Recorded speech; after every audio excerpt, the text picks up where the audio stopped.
भैया आजकल भूकंप बहुत आवत है तो कुछ उसे बचे के लिए हम तरीका बताए थे पूर्वानुमान कि भूकंप आवे के 15 से 20 घंटा 50 घंटा पहले रेडियो सिग्नल में खराबी के संकेत मिले लागत है।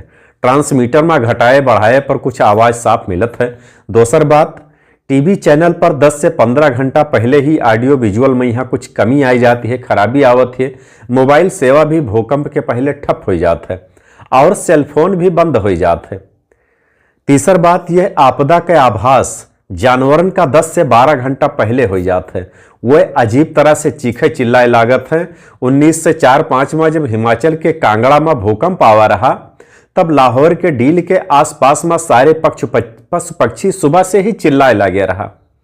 चौथा बात, कुछ घंटा पहले ही आसमान में चाहे दिन हो या रात हो अजीब किस्म के उजाला दिखाई पड़त है, या का अर्थक्वेक लाइट भी कहत है। तो भैया भूकंप आवे के पूर्व